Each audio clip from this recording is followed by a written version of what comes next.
6x plus c, complete the square to determine the value of c that would make the perfect square trinomial. All right, that's just asking for the side work. So we take the b value,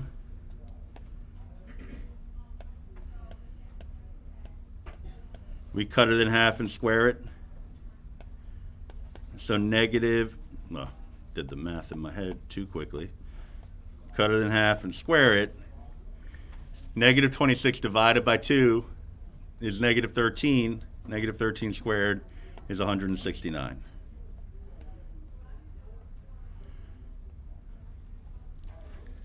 I only learned today that you could actually print tests off Schoology, so fun fact.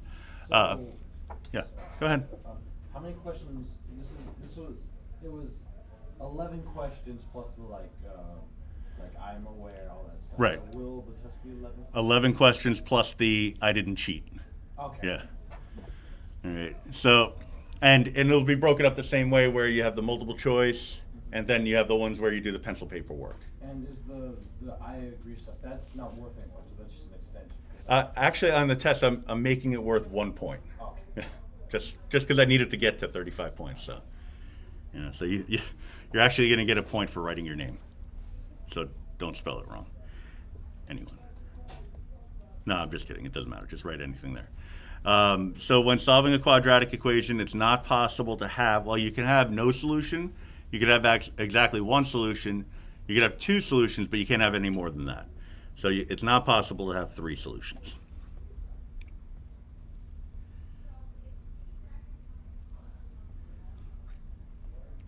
All right, Ava is given the equation. She can solve this equation by using what?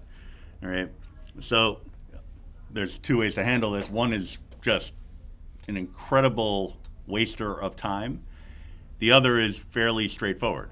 We'll go with the fairly straightforward. That's the discriminant approach, all right? Because the discriminant allows you to determine what the best method for solving a quadratic is. In order to use the discriminant, we need to get everything over to the same side. We're looking at 8x squared plus 20x minus 12 is equal to 0. All right. So, use my highlighter, A, B, C, B squared minus 4AC.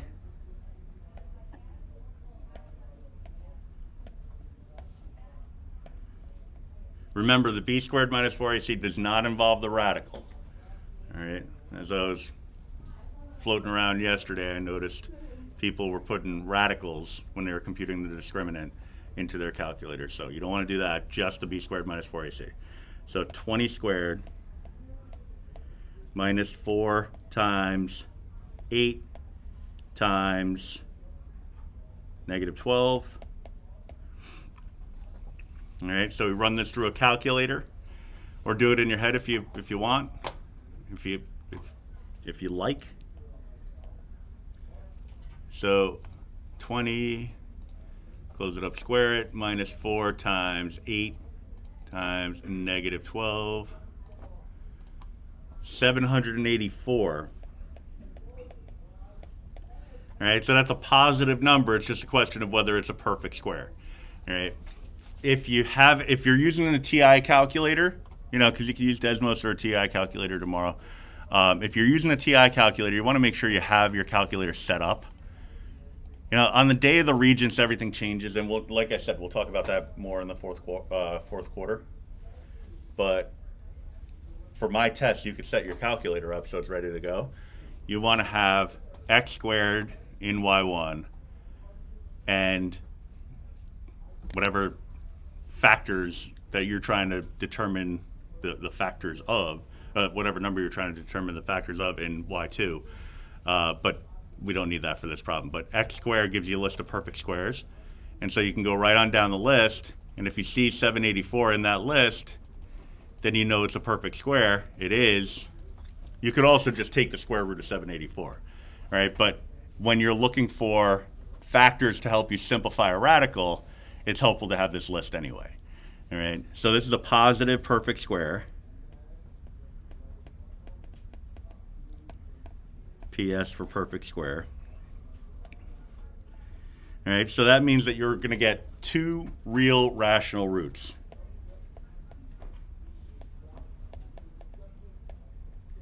Now, that's not a choice, right? It's not an option. However, if you're getting two real rational roots, it means that the original quadratic was factorable.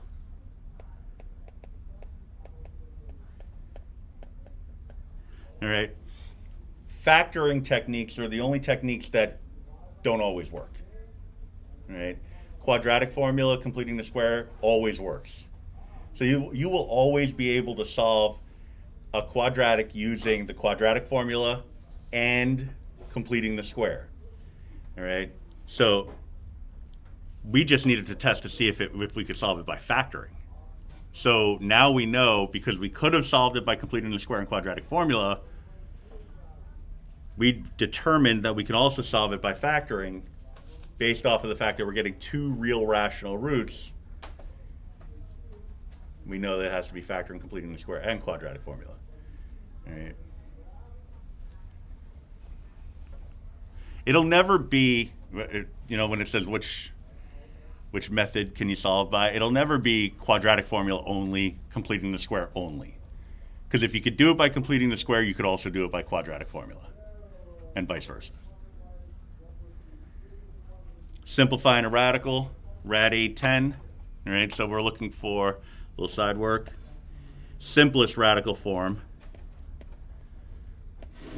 Two numbers, one of which is a perfect square, then multiply to 810. 81 is a perfect square, and it's right in there, so that's nice. 81 and 10. Square root of 81 is 9, so 9 rad 10. All right, the 10 can't be broken down further, so we're good to go.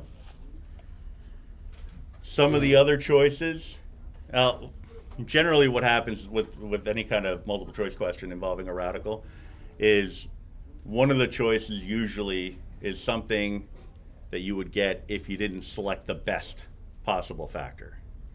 All right, so like if you looked at 810 and said, oh, 9 divides evenly into 810, you'd get 9 and 90. So then you would say, oh, it's 3 radical 90. You think it's choice C, but the radical 90 could be broken down further. That's why we always go for the largest perfect square factor. All right.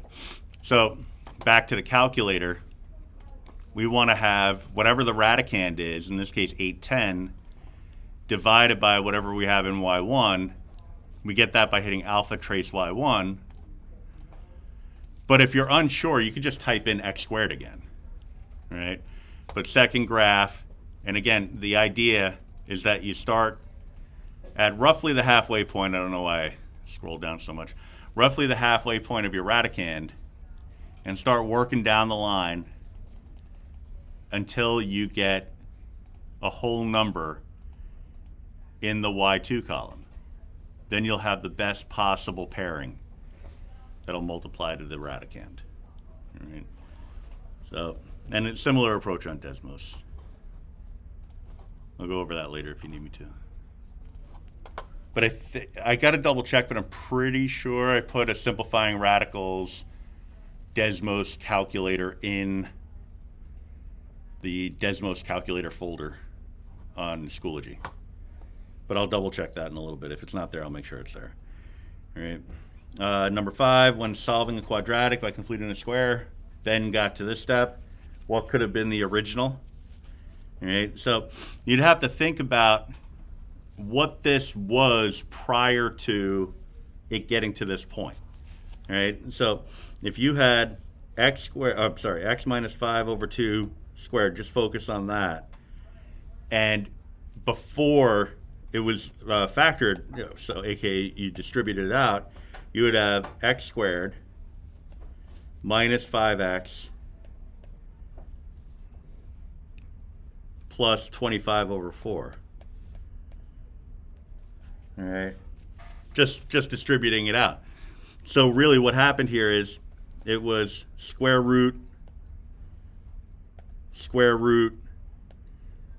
carry down the sign of the middle term. All right, So that's what it was before. So I'm looking for something that had, and really it's more about the carrying down the sign of the middle term. That'll help you eliminate some choices. But if you kind of look at it, you think, all right, well, I can get rid of B and C. These can't be right. Those have x squared plus 5x. All right. So we'd have to think about what must have come before that. All right. So it could have been either of these two choices. Now the whole equation was equal to 13/4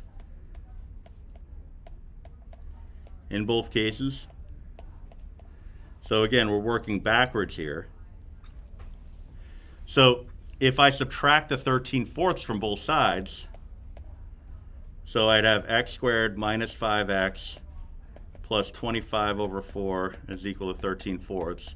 I'm subtracting 13/4 from both sides. I'm going to get 12/4. X squared minus 5x plus 12 over 4. 12 divided by 4 is 3 equals 0, so it must be choice A. So essentially what I did, I did it in a more roundabout way, just showing the reverse process of completing the square. But all I'm doing is distributing this out.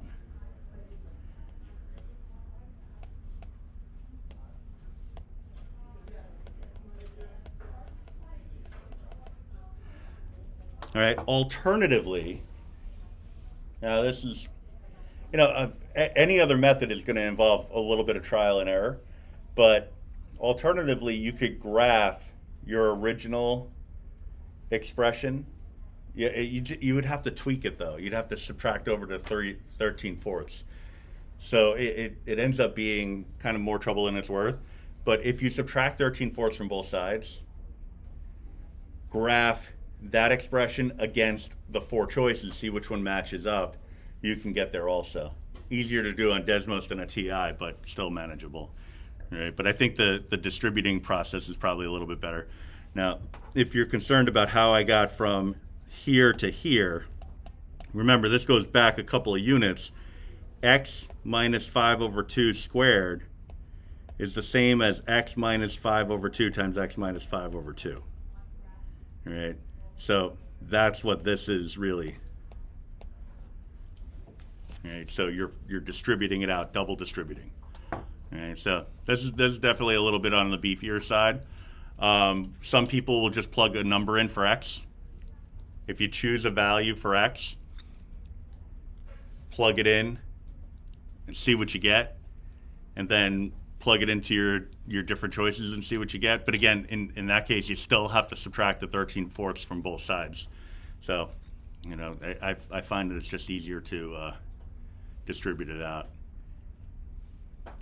This one seems similar, but you're given the original equation, number 6. All right, so it looks like they've gone down the path of completing the square. So we have x squared minus 6x minus 12 is equal to 0. So we would just want to see which one of these is going to be a consequence of completing the square. All right, so I'd add 12 to both sides. And you'll notice in this practice test, and it's the same deal in the actual unit test, there wasn't really an instance where I flat out made you complete the square. But there were plenty of instances where I roundabout made you complete the square. Thanks. So whether it's putting the steps in order or something like this where you have to do it in order to get it to match up. It's little things like that. All right, so take my b value, cut it in half, and square it. So my 6 cut in half is -3, squared is 9, so plus 9 plus 9. On the left side, we're looking at, the drill, square root of the first term, square root of the last term, carry down the sign of the middle term. So x minus 3 as a quantity squared, right side 21. All right, we don't have to go the distance here because that's one of the choices, choice C.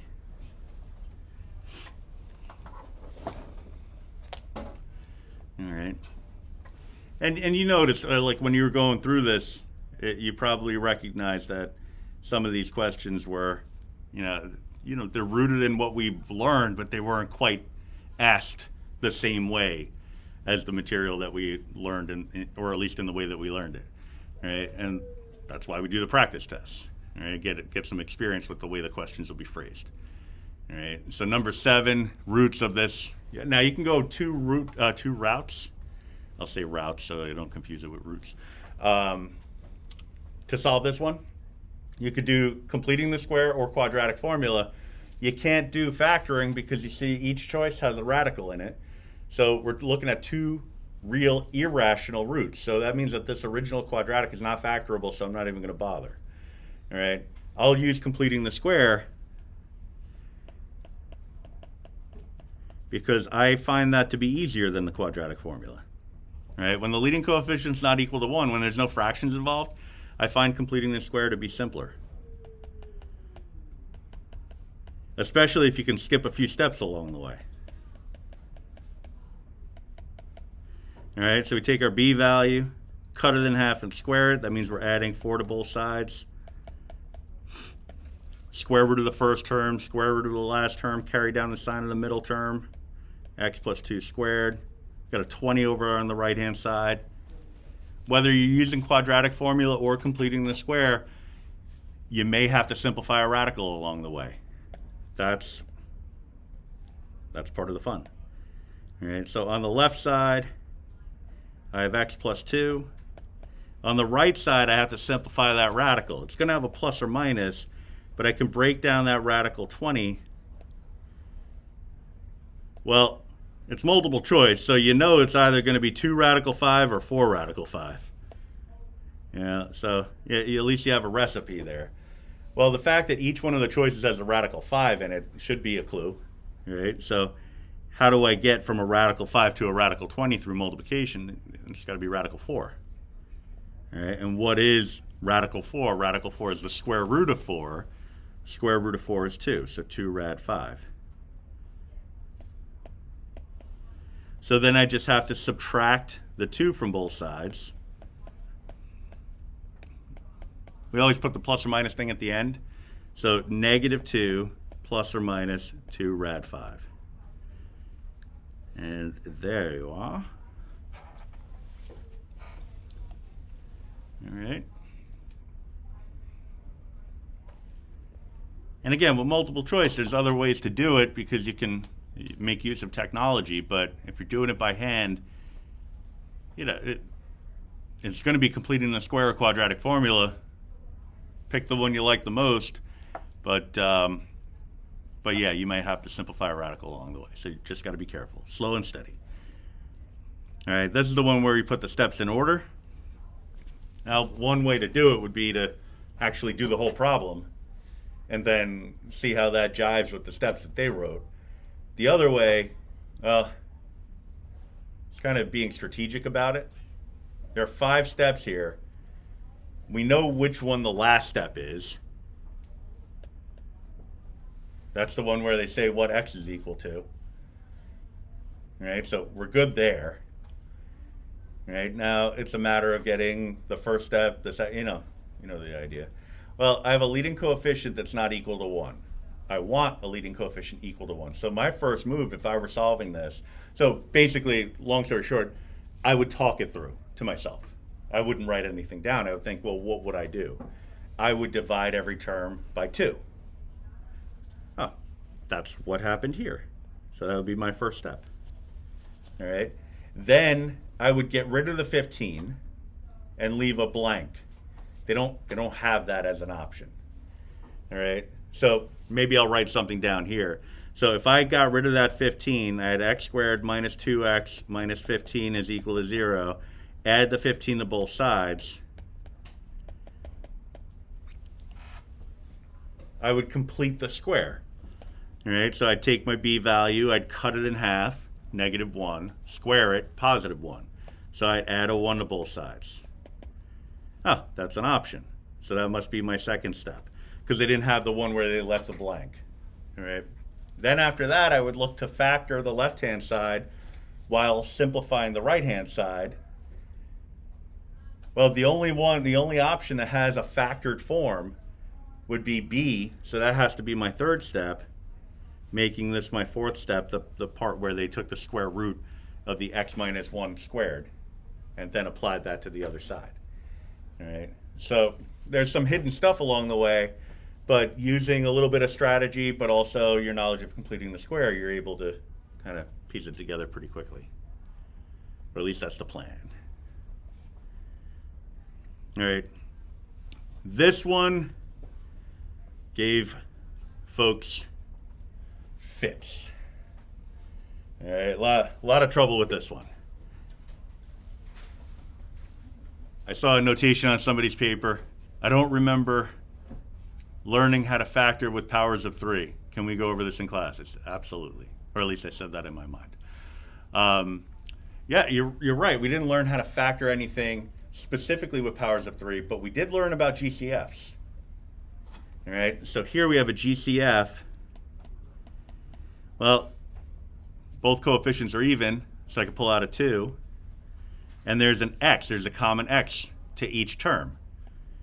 Now, when we factor out a Gcf, we divide each term by that Gcf, but we don't just throw away that Gcf. All right? If I asked you to give me two numbers that multiply to 12, and you said, okay, well, 12's even, so I know one of them is 2. What's the other? Well, I would take 12 divided by 2, and that would give me a 6. But I don't just throw away the 2 because I need the 2 to multiply by the 6 to give me 12. I need equivalence. I need my new expression to be equivalent to the old one. 12 is equal to 2 times 6. So when I divide out the 2x, I keep it so that when I multiply it by whatever remains after the division, I have an equivalent expression. All right? So this would be x squared minus 9. Whole thing equal to 0. All right, so we had a GCF. Then we had a difference of two squares, difference of two perfect squares. So parentheses, parentheses, keep that 2x. Square root,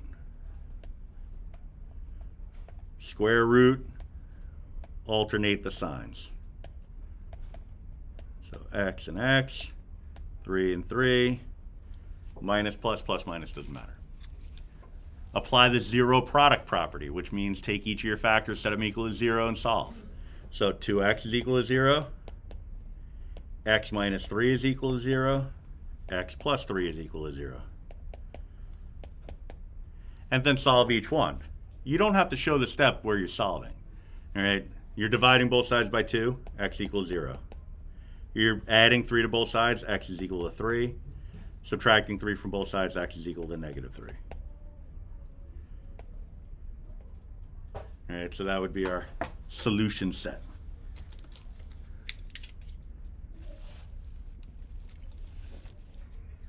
All right, but I saw a variety of different responses for this one. Bless you. I saw people correctly identifying the GCF and then tossing it, just leaving x squared minus 9, ditching the 2x. I saw some folks factoring out just the 2. All right. I saw somebody factor out just the x, and they still ended up getting the right answer, because you could still manage that as long as you pull out the x, you can still work it the rest of the way, with trial and error. But it takes a little doing. All right. It's those old factors. Honestly, it's the old skills. When it comes to reviewing for a test, what happens? Like all the stuff that you learned recently is fresh. You're good to go there. But it's the older stuff, the factoring skills. It's like, oh wait, that's a thing still. I gotta know how to do that. That's why we review, folks. That's why we review. Value of the discriminant, again, b squared minus 4ac. So I got my a, my b, my c.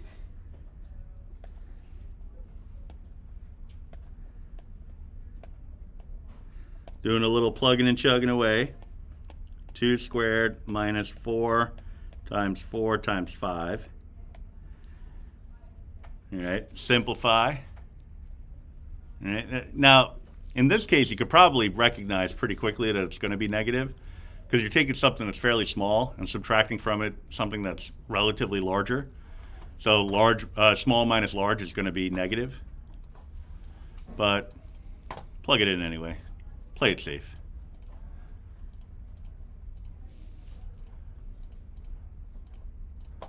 All right, so you get negative 76, which means no real roots. All right, so negative 76, that's a negative number. It's the conclusion that we need. No real roots. All right, so to get full credit for a problem like this, I need the number.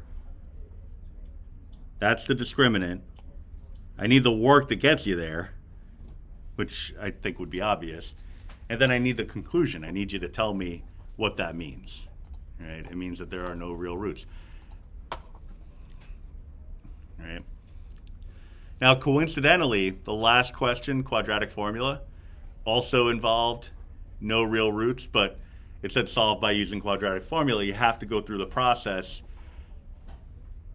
only to discover that there are no real roots, but you still have to go through the process. So the formula, and again, you got to know this, folks, for the test tomorrow. It's not going to be given to you, all right? So part of the assessment is knowing the formula. So negative b plus or minus the square root of b squared minus 4ac all over 2a. I'll put the radical in there in a sec. All right.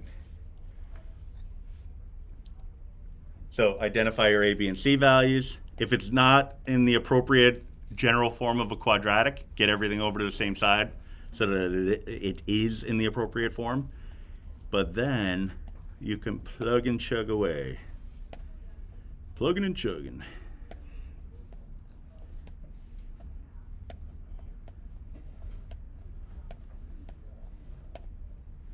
So negative 2 plus or minus the square root of 2 squared minus 4 times negative 2 times negative 5 under a radical all over 2 times negative 2.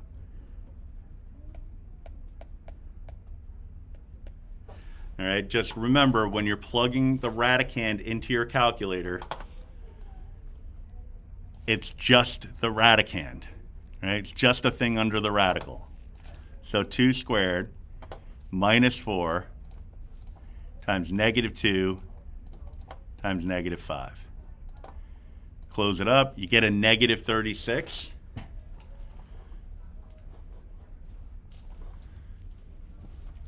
So we're looking at negative 2 plus or minus the square root of negative 36 over negative 4, at which point we would say no real roots.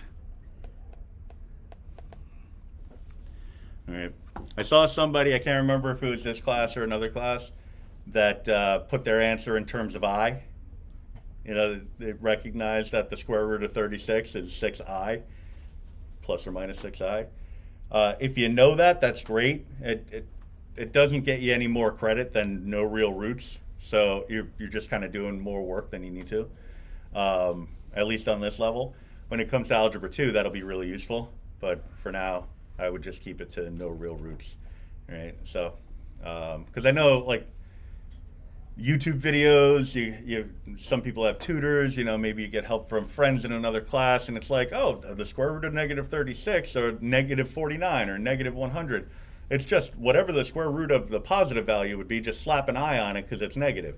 That's great. It's overkill, at least for this class. So on the test, are we supposed to write like no real roots if it asks us to like solve by using quadratic formula? Yeah, if it has no real roots, yeah. Okay. Now, if it ended up being something that you could solve, then you would actually just put the solution. You wouldn't have to state the type of solution. Okay. But only in the case where it's no real roots. All right. And then the last one was the check all the boxes. You know, I am aware that it's similar. I am aware that I'm doing it in one sitting. Technology. And I'm not going to cheat. Yeah, you know, that most of you did that because that's how you got credit for the practice test. But, you know, pretty straightforward, I think. All right. So